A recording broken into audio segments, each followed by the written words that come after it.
तब अयोध्या और जनकपुर के बीच कोई अंतर्राष्ट्रीय सीमा नहीं थी। अब एक जनकपुर नेपाल में है और सीता यहीं की बताई जाती हैं, जबकि अयोध्या भारत में है और इसे राम के जन्म स्थान के रूप में देखा जाता है। राम और सीता का विवाह इतिहास से ज्यादा जनमानसों में दर्ज है। भारत और नेपाल के बीच जिस रोटी बेटी के संबंध की बात की जाती है, वह जनकपुर और अयोध्या के जिक्र के बिना पूरी नहीं होती। भारत और नेपाल दो संप्रभु देश हैं और दोनों के बीच 1800 किलोमीटर लंबी सीमा लगती है। लेकिन इतनी लंबी सरहद अब तक दोनों देशों के लोगों के लिए अपने घर की दहलीज से पड़ोसी के घर में जाने से ज्यादा नहीं रही। पर अब हालात बदल रहे हैं। आधुनिक राष्ट्र राज्य के आईने में सरहद जमीन पर मोटी हो रही है और इसका असर रोटी बेटी के संबंध पर भी सीधा पड़ रहा है। नीरज पटेल नेपाल में बिरगंज शहर से महज 1 किलोमीटर दूर मौजे सिरसिया गांव के हैं। इनकी भांजी निर्मला कुमारी पटेल की बारात बिहार के रक्सौल से आने वाली है। नीरज परेशान है क्योंकि नेपाल के कस्टम अधिकारी भारत से सामान नहीं लाने दे रहे हैं। अब हम लोग ये जो कार्ड बनाए हैं तस्करी करने के लिए तो नहीं बनाए हैं। ये हमारा बेटी बहन का शादी के कार्ड है। इसे हम मजाक नहीं करेंगे, इसके हम चोरी नहीं करेंगे। अब ये कार्ड दिखाकर आपको बोले हम 1 बोरा चावल लाने के लिए, तो आप कहिएगा भंसार करा के ले जाए तो हम लोग सकेंगे। अब जैसे उधर से टैक्स तीरना पड़ेगा। अब मान लीजिए 1000 रुपये का चावल हो गया तो उसमें जितना परसेंटेज टैक्स लगेगा वो लगाना पड़ेगा। अब सर शादी वगैरह का सब सामान खरीदिएगा, टोटल काम कर लीजिएगा तो लगभग 1 लाख के आसपास में यहाँ की डिफरेंस पड़ेगा। शाम के 7 बज रहे हैं। मोतिहारी से बारात नेपाल के बरियारपुर जा रही है। दूल्हे दीपक की कार रक्सौल से नेपाल की सरहद पार कर बीरगंज पहुंचती है। नेपाल के सुरक्षा कर्मी दूल्हे की गाड़ी को रोकते हैं और कस्टम से कागजी काम पूरा करने के लिए कहते हैं। 24 साल के दीपक से पूछा कि क्या उन्हें ऐसा लग रहा है कि वह विदेश में शादी करने जा रहे हैं। विदेश कहाँ लगता है, अपना ही अपना ही है। पहले भी बहुत बार आए हैं। मेरा बहुत आदमी का शादी भी हुआ है अपना। अच्छा। अरे इंडिया नेपाल एक ही है सब। हाँ। उतना नहीं, सब हिंदी, इधर का सब आदमी हिंदी समझता है, भोजपुरी समझता है। तो इधर का नेपाली इधर नहीं समझेगा लोग, लेकिन सब समझता है। उधर से लड़कियां भी इधर जाती हैं, भारत की लड़कियों की भी शादी यहाँ नेपाल में होती है? बहुत कम, लेकिन कम होती है। लेकिन नेपाल का लड़की ज्यादा शादी होती है। अच्छा।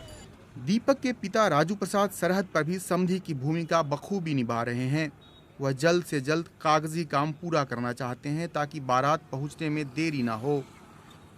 इंडिया में कोई उसका दिक्कत नहीं है। भंसार वो लोग को नहीं लगता है इधर का गाड़ी का। अच्छा। लेकिन इंडिया का गाड़ी इधर जाता है तो उसको भंसार देना पड़ता है। अब एक गाड़ी को 500 रुपया देकर जाएंगे तो उसका तो समझिए टैक्स से हम लोग देकर जा रहे हैं। अब जहाँ रिश्ता व्यवहार मिल जाता है वहाँ पर, अब जिसका जहाँ भाग होता है वहीं पर चला जाता है आदमी को। अब इंडिया में इंडिया का आदमी का हो रहा है और इसका भाग था विदेश में, विदेश का लड़की लाने का।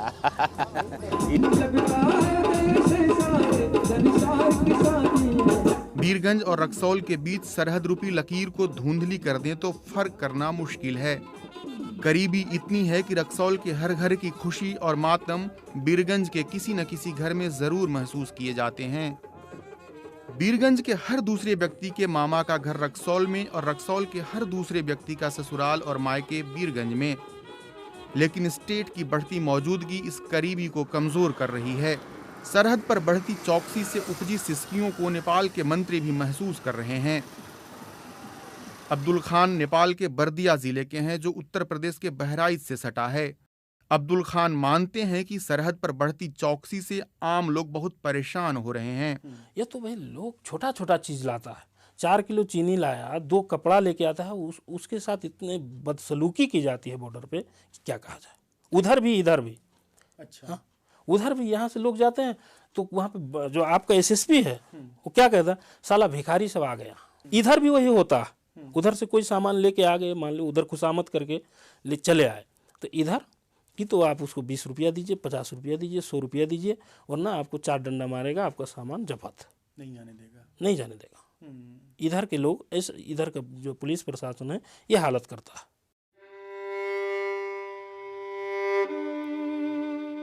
भाग्य और दुर्भाग्य को कोई नहीं जानता है कि हमारी बेटी को वहाँ जाने के बाद ये दिक्कत सब होगी। सीता देवी यादव मधुबनी की थीं। 15 साल की उम्र में इनकी शादी नेपाल में सिरहा के चंद्रकांत यादव से हुई थी। सीता यादव की शादी राजशाही व्यवस्था वाले नेपाल में हुई थी। जब यहाँ लोकतांत्रिक प्रक्रिया शुरू हुई तो चंद्रकांत यादव नेपाली कांग्रेस के बड़े नेता बने।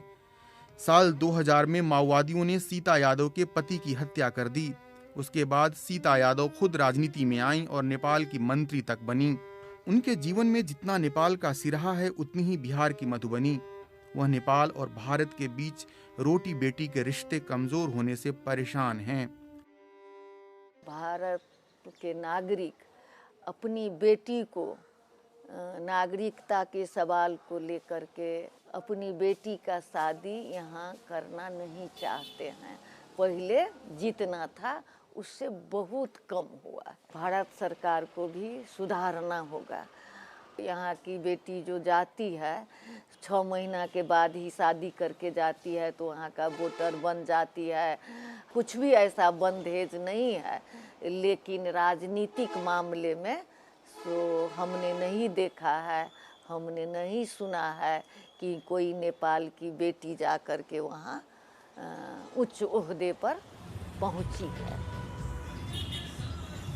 भारत और नेपाल के बीच सरहद के आसपास ज्यादातर वैवाहिक संबंध अरेंज मैरिज के रूप में होते हैं, लेकिन कई शादियां लव मैरिज के रूप में भी होती हैं। This is one of the beautiful gift from God to me. Birgunj के अफरोज अंसारी 2013 में कर्नाटक के रामनगर में MMU कॉलेज ऑफ फार्मेसी में पढ़ने गए थे। अफरोज को इसी कॉलेज में पढ़ाई कर रही अनीस फातिमा से मोहब्बत हो गई। अफरोज और फातिमा ने 2019 में शादी कर ली। कन्नड़ बोलने वाली फातिमा के लिए नेपाली बोलने वाले अफरोज से शादी करना आसान नहीं था, लेकिन प्रेम में सब कुछ आसान कहाँ होता है। हाँ, फैमिली में कुछ इशू हो जाए, वहाँ की फैमिली में अगर कुछ इशू हो जाए तो इमीडिएट पहुँच नहीं पाएंगे, बहुत मुश्किल है। बस यही एक ये रहेगा और कुछ नहीं। लेकिन अब नेपाल भारत के बीच अरेंज मैरिज हो या लव मैरिज, दोनों तरह के वैवाहिक संबंध की डोरी कमजोर पड़ रही है। डेनमार्क में नेपाल के राजदूत रहे विजयकांत कर्ण काठमांडू में centre for social inclusion and federalism नाम से एक शोध संस्थान चलाते हैं। पिछले साल CESIF ने क्रॉस बॉर्डर वैवाहिक संबंधों पर एक शोध किया था। इस शोध में पाया कि भारत और नेपाल के बीच रोटी बेटी का रिश्ता कमजोर पड़ रहा है। विजयकांत कर्ण अपने परिवार की ही मिसाल देते हैं कि पहले उनके घर में ज्यादातर शादियां भारत में हुई, लेकिन अब थम सी गई हैं। मेरी माँ सहित मेरी सभी चाची जो थी सो भारत से थी, दरभंगा से ही। दरभंगा से। लेकिन मेरी शादी नेपाल में हुई है। लेकिन मेरे और जो भी कजन हैं उन सभी का शादी नेपाल में हुआ और उनके बच्चों की शादी अभी नेपाल में हो रहा है।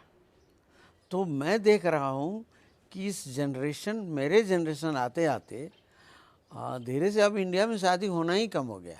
ये लगातार 40-50 वर्ष में सामाजिक, सांस्कृतिक, आर्थिक परिवर्तन जितना होता गया और राज्य जितना ज़्यादा अंदर घुसते गया लोगों के जीवन में, नया कानून, नियम, स्टेट का प्रेजेंस जितना बड़ा, इसे संबंध में हो गया। नेपाल और भारत के बीच कम होती शादियों के पीछे नेपाल की घरेलू राजनीति को भी अहम कारण माना जा रहा है। इसमें नागरिकता भी अहम मुद्दा है। भारत की जिन लड़कियों की शादी नेपाल में हो रही हैं, उन्हें अंगीकृत नागरिकता मिल रही है, लेकिन अब नए बिल में नियम बदले जा रहे हैं। बिल को मंजूरी मिल गई तो भारत की लड़कियों को नागरिकता के लिए अब 7 साल के कूलिंग पीरियड का इंतजार करना होगा। भारतीय लड़कियों को अंगीकृत नागरिकता मिल भी जा रही है तो कई तरह के अधिकारों से वंचित रखा जा रहा है। जैसे सीता यादव मंत्री तो बन गईं, लेकिन प्रधानमंत्री, राष्ट्रपति और अहम पदों पर काबिज नहीं हो सकती हैं।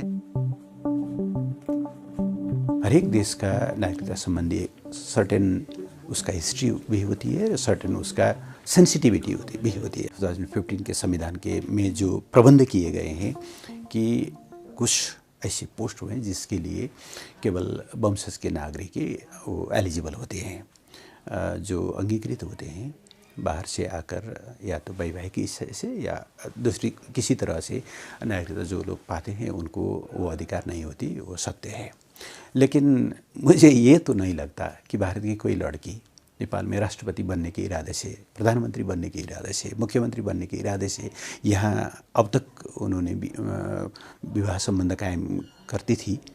बन सकते हैं या नहीं ये अलग बात है, लेकिन कभी नहीं बन सकते जब आप कह देंगे ना तो बिल्कुल उल्टा हो जाता है। जो नागरिकता का अभी कानून बना है, इसकी वजह से जो शादी करके यहाँ आने वाले लोग हैं दूसरे दर्जे के नागरिक तो बना ही दिए गए थे, अब ये तीसरे दर्जे के नागरिक हो जाएंगे।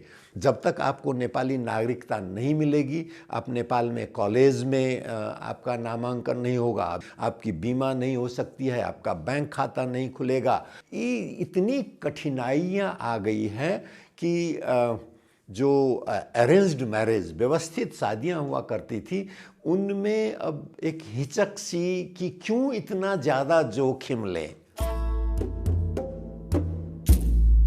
मधेसियों पर भारतीय होने का तोहमत अक्सर लगता रहता है। नेपाल का शासक वर्ग पहाड़ के मुट्ठी भर ब्राह्मण और क्षत्रिय हैं। इस शासक वर्ग ने लोकतंत्र आने के बाद जैसा संविधान बनाया वह कई लिहाज से समावेशी नहीं माना जाता है। नेपाल में जब राजशाही थी तब भी पहाड़ के ब्राह्मण और क्षत्रियों का ही सेना से लेकर शासन तक में दबदबा था और वह आज भी है। ऐसे में नेपाल के शासक वर्ग के बीच भारत में शादी की पहचान के साथ रहना आसान नहीं है। हमारी शादी भी भारत में है, पूर्णिया में हुई है। पूर्णिया में हुई है। और हमको भी बहुत कठिनाई होता, तो हम तो अधिकतर जाते ही नहीं, क्योंकि वो हैरेसमेंट झेलने कौन जाए। अब तो लोग करना ही नहीं चाहते हैं, करना ही नहीं चाहते, एकदम भयभीत है लोग सब, क्योंकि आने जाने में दिक्कत, नागरिकता का दिक्कत, उसके बाद जीवन भर झेलते रहोगे, भारतीय है झेलते रहो, इसमें बड़ी दुर्दशा है यहाँ। मतलब आप लोग की आइडेंटिटी को भारत से जोड़कर देखा जाता है, इस वजह से भी समस्या होती है। बहुत समस्या है, बहुत समस्या है। इस वजह से भी लोग परहेज कर रहे हैं। परहेज करते हैं, रुकावट डालते हैं, आरोप लगाते हैं। राष्ट्रवाद का पॉलिटिक्स, राजनीति में क्या होता है कि if you don't have an enemy create one. जब राजतंत्र भी यहाँ पर था तो मधेसी को दुश्मनी मानते थे। क्या नेपाल का शासक वर्ग राष्ट्रवाद भारत और मधेश विरोध में खोज रहा है? नेपाल का जो राष्ट्रवाद का जो एक पृथक आंदोलन है वो अपने आप में ही इतना सीमित है कि वो काठमांडू का 4 किला से बाहर जाने का प्रयत्न नहीं करते हैं। उन लोगों को मालूम नहीं है कि सीमांचल में भी एक तो सभ्यता है, सीमांचल में भी एक तो कल्चर है, जो 2 देश होने के बावजूद भी हम लोग एक ही तरह से रह रहे हैं। भारत से सामान लाने में हो रही दिक्कतों के बीच नीरज पटेल की भांजी निर्मला की बारात बिहार के रक्सौल से नेपाल में बीरगंज के मौजे सिरसिया गांव आ गई है।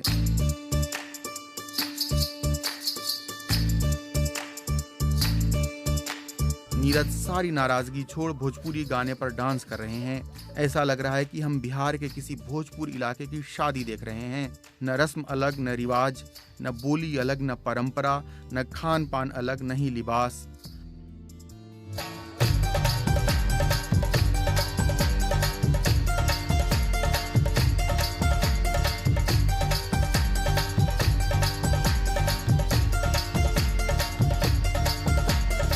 शादी को देखने के बाद भला कौन कहेगा कि 2 मुल्कों के बीच की शादी है।